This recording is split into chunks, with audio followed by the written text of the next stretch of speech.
Lord Jaraxxus is the second encounter faced in Trial of the Crusader. We'll cover the baseline mechanics and strategy for the normal 25-man variant of this encounter, then cover the heroic 25-man version later on in the video.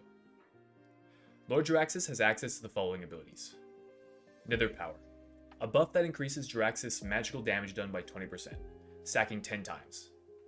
Jaraxxus will apply this in stacks of 5. This buff needs to be spell stolen or magic dispelled. Fell Fireball, a tank buster mechanic that does massive damage and leaves a dispellable magic dot. However, this cast is interruptible, so always interrupt it. Fell Lightning, a chain lightning type ability, hitting up to 5 additional targets in 25-man, or 3 targets in 10-man. Note that unlike Thorum, Fell Lightning does not have a multiplier, and does have an upper limit of targets it can jump to. Still, ideally be spread 10 yards from raiders around you, to avoid taking extra damage from this mechanic. Depending how many range classes your raid is running, you may want to consider grouping range and healers into stacks of 2 or even 3 around the room, meaning you accept Fell Lightning hitting at least 2 to 3 raiders in exchange for having more space.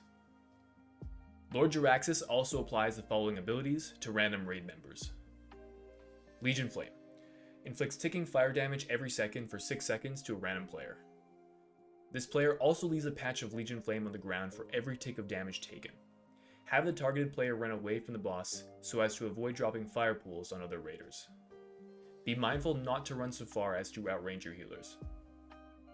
Incinerate Flesh, a 60k healing absorb placed on a random raid member that also decreases damage dealt by 50%. If left unhealed, upon expiration, it will cause a Burning Inferno that does massive raid-wide AoE damage. Healers be sure to heal through the absorb so as to avoid this mechanic entirely. Lastly, Lord Jaraxxus will spawn adds every 60 seconds with the abilities Nether Portal and Infernal Eruption. Nether Portal inflicts shadow damage to everyone within 10 yards of the portal spawn location, and summons a Mistress of Pain. Mistresses of Pain have about 1.5 million hit points, hit about as hard as Lord Jaraxxus, and need to be tanked. They have one ability in normal.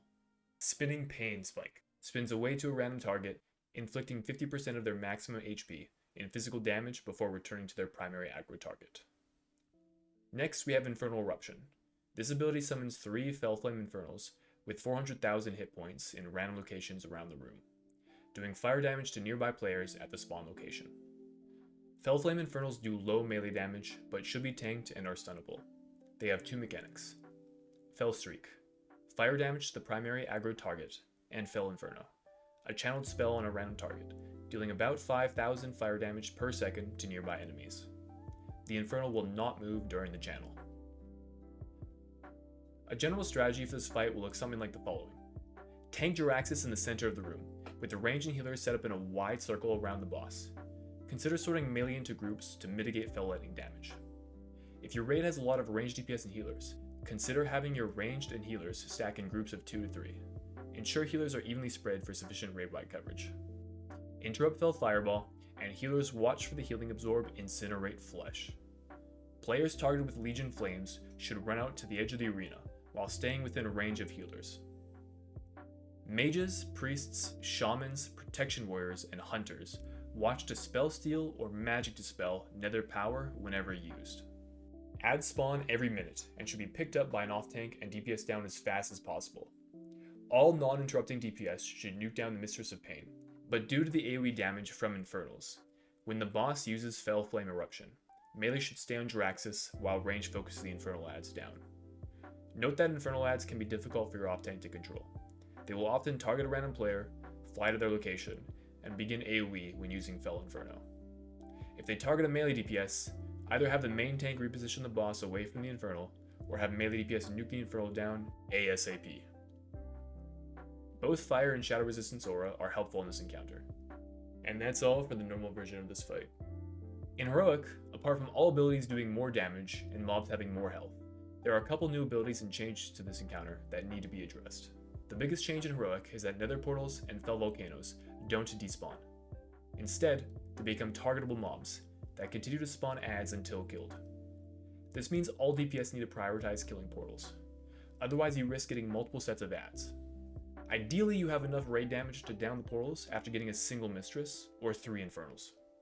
In Heroic, Mistresses of Pain gain a nasty ability called Mistress's Kiss. This deals 15,000 shadow damage, and locks spellcasters out of their casted school of magic. Spellcasters can play around this by casting with a non-primary school of magic, so as to not get locked out of their main spellcasting abilities. For example, a fire mage casting Frostbolt will be locked out of Frost, but not Fire. Finally, Lord Jaraxxus gains an ability called Touch of Jaraxxus.